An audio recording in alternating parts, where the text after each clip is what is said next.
போட்டியா? போட்டி தான் கேன்சல் ஆயிடுச்சடா. வேலம் போட்டியில இருந்து விலகின விஷயத்த எல்லார்ட்டையும் சொன்னியே இல்லையா? ஐயோ மாமா, நேத்து அவர்கிட்ட எல்லா விஷயத்தையும் சொல்லிட்டேன். ஆனா அவரு போட்டி அறிவிச்சது தான். எல்லா ஏற்பாடு பண்ணியாச்சு. யாரும் வாபஸ் வாங்க முடியாது, கட்டாயமா கலந்துட்டே ஆனோன்னு பிடிவாதமா சொல்லிட்டாரு. அப்புறம் இன்னொரு விஷயமும் சொன்னாரு மாமா. போட்டிக்கு ஒத்துக்கிட்டு கடைசி நேரத்துல வரலன்னு சொன்னா அவங்க தோத்து போன மாதிரிதான். அதனால போட்டி நடக்குதோ இல்லையோ முதல்ல களத்துக்கு வரணும்னு சொல்லிட்டாரு. அப்படியா சொன்னாரு? ஆமா மாமா, என்னதான் இருந்தாலும் வயசுல மூத்தவரு, உங்களோட மரியாதைக்குரியவர் வேற. அவரோட வார்த்தைக்கு நம்ம மரியாதை கொடுத்து தானே ஆகணும். அதான் நானும் வள்ளியும் கிளம்பிட்டோம்.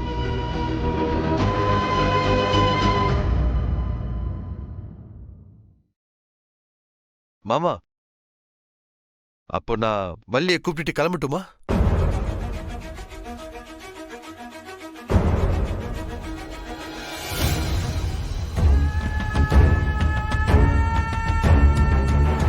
வா வள்ளி, நம்ம போலாம்.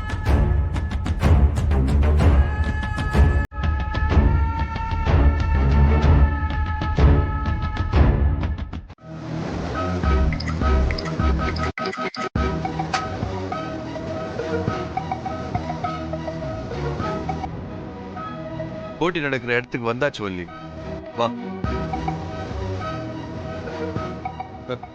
You have no choice Valli. உனக்கான எல்லா டோர்ஸும் ஆல்ரெடி க்ளோஸ் பண்ணியாச்சு. உனக்கு இப்போ இருக்கிறது ஒரே சாய்ஸ், அது நான் மட்டும்தான். ஸோ நீ என்ன அக்செப்ட் பண்ணி தான் ஆகணும். ஐ மீன் பாடி கார்டா சொன்னேன். அட கமான் வள்ளி, ரியாலிட்டி அக்செப்ட் பண்ணிக்கிட்டு அதுக்கு தகுந்த மாதிரி மாற பழகிக்கும்.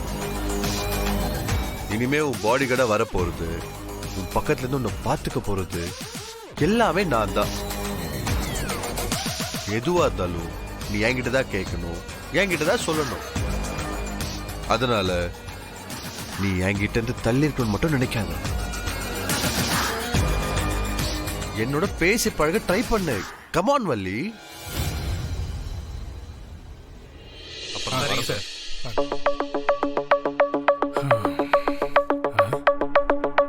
வள்ளி,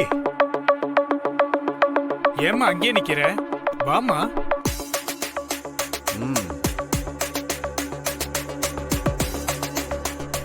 வாமா. போட்டிக்கு குறிச்ச டைமுக்கு வராதவங்கள டிஸ்குவாலிஃபை பண்றதா முறை. நேரத்துக்கு வராதவன் போட்டியில கலந்துக்கவே கூடாது. என்னப்பா நீ ஆரம்பத்துல இருந்து ஒரு மாதிரியாவே பேசிட்டு இருக்க. இந்த போட்டி நடக்கணும்னு ஆசைப்படுறியா இல்ல நடக்க கூடாதுன்னு நினைக்கிறியா? ஐயா, ரஞ்சித் சார் பாவம். அவருக்கு இந்த கல்லு தூக்கின போட்டியெல்லாம் கண்ணு முன்னாடி வந்து போகுதோ என்னவோ. ஏய், போட்டியை ஸ்டார்ட் பண்ணுங்க ஐயா, நான் ரெடி. அப்புறம் என்னம்மா வள்ளி, 2 பேரும் தயாராயிட்டாங்க, போட்டி ஆரம்பிச்சிடலாமா? ஐயா, எனக்கும் வேலனை டிஸ்குவாலிஃபை பண்றது தான் கரெக்ட்னு தோணுது.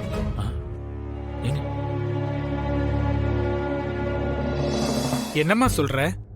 ஆமாங்கய்யா, இவ்ளோ லேட்டா வந்தவன போட்டியில கலந்துக்க விட்டா அது சரியா இருக்குமான்னு தெரியலங்கய்யா.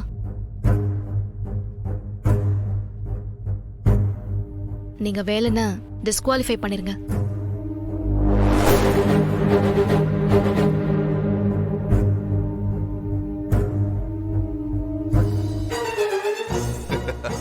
கமான் வள்ளி, இப்பதான் நீ ரத்னவேல் மாமாவோட பொண்ணுன்னு ப்ரூவ் பண்ற. வள்ளி சொல்றது கேட்டுச்சுல்ல, அவனை வீட்டுக்கு போக சொல்லுங்க.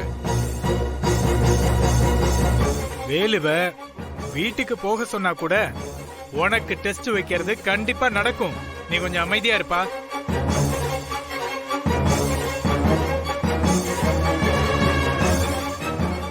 என்ன மேடம், இன்னுமா என் மேல கோவமா இருக்கீங்க? சொல்லுங்க மேடம். உண்மையில நான் இந்த போட்டியில கலந்துக்க வேணாமா? ஐயா தயவு செஞ்சு யாரையும் என்கிட்ட பேச வேணாம்னு சொல்லுங்க. ஆட எனக்கு இந்த போட்டியும் வேணாம், ஒண்ணு வேணாம். நான் தான் காலேஜ்க்கே போலன்னு சொல்றேன்ல, என்னை விட்டுருங்க ப்ளீஸ். என்ன மேடம் இந்த அளவுக்கு பேசுறீங்க? காலேஜுக்கே போக மாட்டேன்றீங்க. அப்படியெல்லாம் விட முடியாது மேடம். ஐயா நீங்க போட்டி நடத்துங்கய்யா. வள்ளி மேடம் காலேஜுக்கு போகணும், நல்லா படிக்கணும், அவ்வளவுதான். ஐயா என் மேல அக்கறை இருக்கிற மாதிரி யாரும் இங்க நடிக்க வேண்டாம். மேடம் வள்ளி நில்லுமா. உன்னோட வயசு வேகத்துல நீ ஒரு முடிவெடுக்கிற. ஆனா அது அப்படியே என்னால ஏத்துக்க முடியாது. ஒரு ஸ்டூடெண்ட்ட எப்படியாவது படிக்க வைக்கணும்னு நினைக்கிறவனா நீ படிப்பே வேணான்னு போனா நான் அப்படியே சும்மா விட்டுருவேனா? நீ காலேஜுக்கு வரணும், அதுக்கு இந்த போட்டி நடக்கணும். வேலு லேட்டா வந்திருந்தாலும் பரவாயில்ல, அதுக்கு என்ன தண்டனையோ அதை தனியா கொடுத்துடலாம்.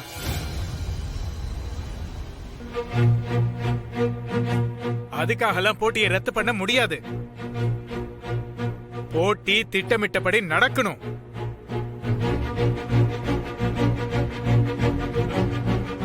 தம்பிங்களா, நீங்க 2 பேரும் ரெடியா இருங்க, சரியா?